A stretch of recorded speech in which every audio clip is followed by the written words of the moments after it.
ओम नमः शिवाय। दोस्तों, आपका हमारे चैनल पर स्वागत है। आज के इस कार्यक्रम में हम आपको जानकारी देने वाले हैं मेष लग्न या मेष राशि वालों के लिए अप्रैल 2024 कैसा रहेगा। मेष राशि का मासिक राशिफल अप्रैल 2024 का। तो देखिए, जब अप्रैल 2024 की शुरुआत होगी तो आपके प्रथम भाव में गुरु और बुध की युति रहेगी। आपके 12वें भाव में राहु, सूर्य और शुक्र की युति रहने वाली है। वही आपके राशि के स्वामी लग्नेश मंगल शनि के साथ युति करके आपके 11th हाउस में गोचर करेंगे। केतु की उपस्थिति आपके 6th हाउस में रहने वाली है। तो इन ग्रह गोचरी स्थितियों के आधार पर सबसे पहले हम जानते हैं कि आपकी हेल्थ कैसी रहेगी। देखिए, आपके जो स्वास्थ्य भाव के स्वामी हैं यानी कि प्रथम भाव के, वो मंगल देव हैं और लाभ भाव में जाके गोचर कर रहे हैं। तो यहाँ पर तो स्थिति बहुत बेहतर है, लेकिन सूर्य राहु का ग्रहण योग आपके 12th हाउस में लगा हुआ है, जिसके कारण आपको बाल झड़ने की समस्या, आंखों में यदि चश्मे की समस्या चल रही थी तो आपके चश्मे का नंबर बदल सकता है। थोड़ा सा अनिद्रा की प्रॉब्लम आपको परेशान करेगी और पेट से संबंधित कुछ न कुछ समस्याएं आपको देखने को मिल सकती हैं। तो इसको लेकर आप अवेयर रहिएगा 15 अप्रैल 2024 तक। देखिए, 15 अप्रैल से लेकर और 24 अप्रैल तक आपकी हेल्थ अच्छी दिखाई दे रही है, कोई बहुत ज़्यादा निगेटिव स्थिति नहीं है। साथ ही यदि देखा जाए तो 24 अप्रैल से लास्ट अप्रैल यानी 30 अप्रैल 2024 तक यदि आपको कोई पहले से गंभीर समस्या रही है तो कहीं ना कहीं से उसका परमानेंट इलाज भी कराने की आवश्यकता आपको पड़ जाएगी। तो ये चीज़ें आपके लिए इस महीने रहेंगी। बात करते हैं आपके लिए किस प्रकार की स्थिति रहेगी भौतिक सुख साधनों की। देखिए, आपके चतुर्थ भाव में जो है ना, राहु की दृष्टि पड़ रही है। साथ ही आपके चतुर्थ भाव के स्वामी जो बनते हैं वो बनते हैं चंद्रदेव। तो देखिए, लगन में गुरुदेव बृहस्पति विराजमान है। साथ ही चतुर्थ भाव की यदि हम बात करें तो यह भाव आपके लिए इस महीने अच्छे परिणाम देने वाला है। स्पेशली यदि देखा जाए तो आपको वाहन वगैरह का सुख प्राप्त होगा, क्योंकि शुक्र देव आपके 12th हाउस में अपनी उच्च राशि में गोचर करेंगे। तो वाहन ले सकते हैं, वाहन में कोई बदलाव, कोई चेंज करना चाहते हैं तो आप बिल्कुल कर सकते हैं। हालांकि पारिवारिक जीवन के लिहाज से यदि देखा जाए तो थोड़ी सी परिस्थितियां शुरुआत में निगेटिव रह सकती हैं। आपके परिवार के सदस्यों के बीच में मनमुटाव देखने को मिल सकते हैं, लेकिन जैसे जैसे परिस्थितियां आगे बढ़ेंगी यानी समय आगे बढ़ेगा, चीज़ें आपके लिए अच्छी होती चली जाएंगी। ध्यान क्या रखना है कि आपको इस महीने में वाणी पर नियंत्रण जरूर रखना है। वाणी की वजह से आपके परिवार में थोड़ी सी चुनौतियां हो सकती हैं। हालांकि भौतिक सुख साधनों के लिए यह महीना अच्छा है। और इसके साथ ही यदि देखा जाए तो प्रॉपर्टी से जुड़े आप कोई काम कर रहे हैं, कोई भी चीज़ें आप ले रहे हैं, परचेज कर रहे हैं, तो किस डॉक्यूमेंट पे कहाँ पे साइन कर रहे हैं, इस महीने आपको बहुत सतर्क होकर करना होगा, क्योंकि राहु सूर्य का ग्रहण रहेगा। और उसके बाद सूर्य देव जब आपकी राशि में आके उच्च के हो जाएंगे तो कहीं ना कहीं से आपका कॉन्फिडेंस अच्छा रहेगा। नो डाउट कॉन्फिडेंस होना अच्छी बात है, लेकिन कई बार आप जल्दबाजी में कुछ गलती कर सकते हैं, तो इसका आपको ध्यान रखना है।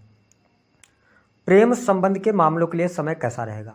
मेष लग्न और मेष राशि वालों के लिए 1 तारीख से लेकर 15 अप्रैल 2024 तक प्रेम संबंधों में उतार चढ़ाव की स्थिति जरूर देखने को मिलेगी, क्योंकि पंचमेश सूर्य बनते हैं और सूर्यदेव 12वें भाव में गोचर करेंगे। तो प्रेम संबंधों के लिहाज से थोड़ा सा समय विपरीत है 1 तारीख से लेकर 15 तारीख तक, लेकिन 15 तारीख से लेकर और 30 अप्रैल तक आपका प्रेम संबंध अच्छा रहेगा। यदि आप प्रेम विवाह से जुड़ा कोई निर्णय लेना चाहते हैं तो आप बिल्कुल ले सकते हैं। साथ ही जो लोग लॉन्ग टर्म से रिलेशनशिप में है तो उनके वैवाहिक बंधन में भी बंधने के योग बनेंगे।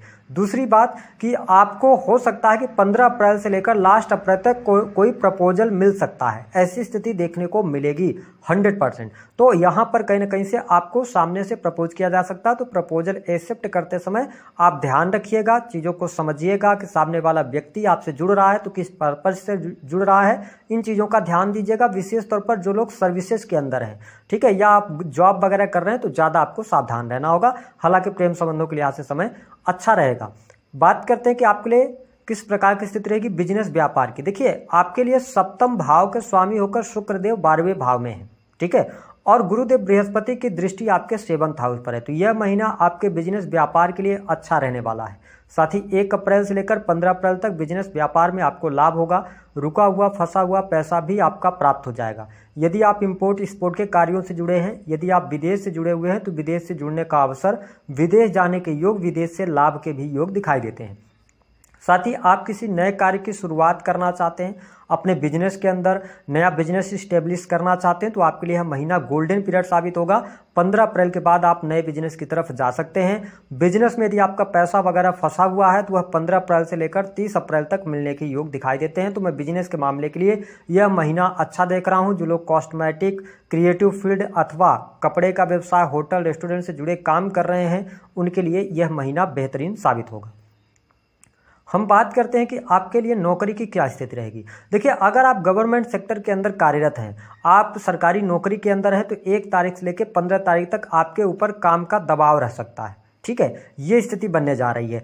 आप अपने आप को फंसा हुआ महसूस करेंगे, या प्रमोशन वगैरह होना था वो अचानक से रुक जाएगा। लेकिन 15 अप्रैल से जैसे सूर्यदेव आपके लगन में आएंगे, परिस्थितियां आपके लिए चेंज होंगी और 15 अप्रैल से लेकर 30 अप्रैल तक प्रमोशन होने के योग, नई नौकरी की संभावनाएं, साथ ही नौकरी में लाभ आपको प्राप्त होगा। जो लोग एडमिनिस्ट्रेशन अथवा प्रशासनिक सेवाओं की तैयारी वगैरह कर रहे हैं, उनके लिए भी यहाँ पर कुछ शुभ समाचार की प्राप्ति होती नजर आएगी। तो ये स्थितियां आपके लिए बहुत ही बेहतर यहाँ पर दिखाई दे रही हैं।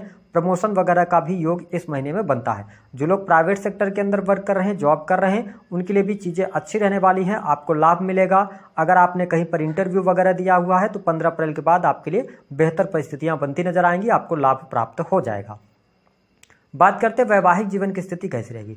देखिए, आपके सप्तम भाव के स्वामी 12th हाउस के अंदर गोचर कर रहे हैं, राहु सूर्य के साथ में है। तो मैं आपको बता दूं कि वैवाहिक जीवन में कोई बहुत बड़ी समस्या आपको देखने को नहीं मिलेगी, लेकिन ध्यान रखें कि ईगो की वजह से पति पत्नी के बीच में वाद विवाद हो सकते हैं, तो इसका आपको विशेष तौर पर ख्याल रखना है।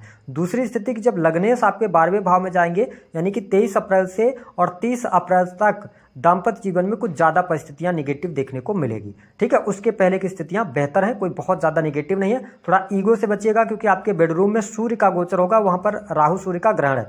तो आप शक की भावनाओं से और थोड़ा सा आपको एग्रेशन से या आपको मतलब ईगो में आने से किसी भी बात को आप नॉर्मल तरीके से लेंगे तो ज्यादा चीजें बेहतर रहेंगी। हालांकि लगन में गुरुदेव बृहस्पति विराजमान है, तो आप वैसे भी समझदारी के साथ दाम्पत्य जीवन में आगे बढ़ने वाले हैं। जो लोग संतान का सुख प्राप्त करना चाहते हैं, संतान प्राप्ति के बारे में जानना चाहते हैं, तो अभी आपके लिए अप्रैल का पूरा महीना संतान प्राप्ति के लिए अच्छा है। संतान का सुख आपको प्राप्त होता नजर आएगा। संतान की पढ़ाई लिखाई, हालांकि संतान की हेल्थ पर 1 तारीख से लेकर 13 अप्रैल तक कुछ न कुछ खर्च हो सकता है। संतान को लेकर हॉस्पिटल जाना पड़ सकता है, ये चीजें होगी, लेकिन नॉर्मल होगी, कोई बहुत ज्यादा निगेटिव नहीं रहेंगी। बात कर लेते हैं पढ़ाई लिखाई कैसी रहेगी।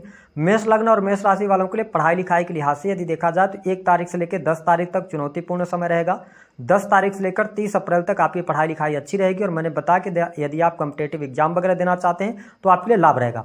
उन लोगों के लिए ज़्यादा बेहतर स्थितियां प्राप्त होगी जो लोग हायर एजुकेशन ले रहे हैं या मतलब रिसर्च से जुड़े हुए हैं, तो उनके लिए यह महीना अच्छा रहेगा, आपके लिए लाभकारी समय देखने को मिलेगा।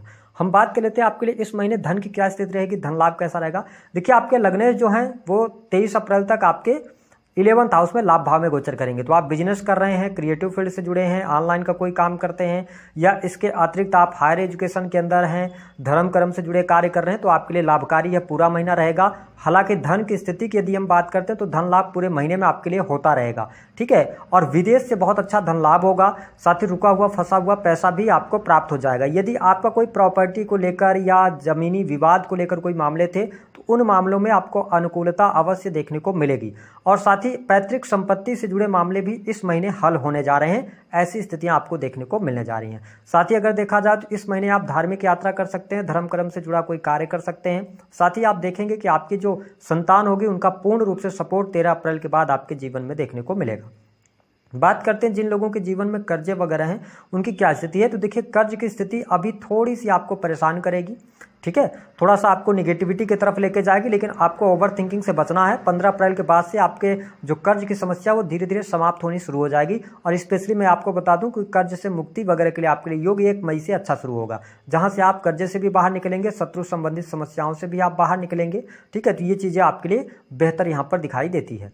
साथ ही जो लोग मैन्युफैक्चरिंग का काम करते हैं, अकल्ट से जुड़े हैं, रिसर्च विज्ञान के क्षेत्र से जुड़े हैं, उनके लिए यह महीना शानदार साबित तो होने जा रहा है। तो कुल मिलाकर चीज़ें आपके लिए बहुत ही बेहतर यहाँ पर बनी हुई हैं, आपको लाभ प्राप्त होगा। उपाय क्या करना है, हनुमान चालीसा का पाठ करें, हनुमान जी की उपासना करें, और मैंने बताया है कि थोड़ा सा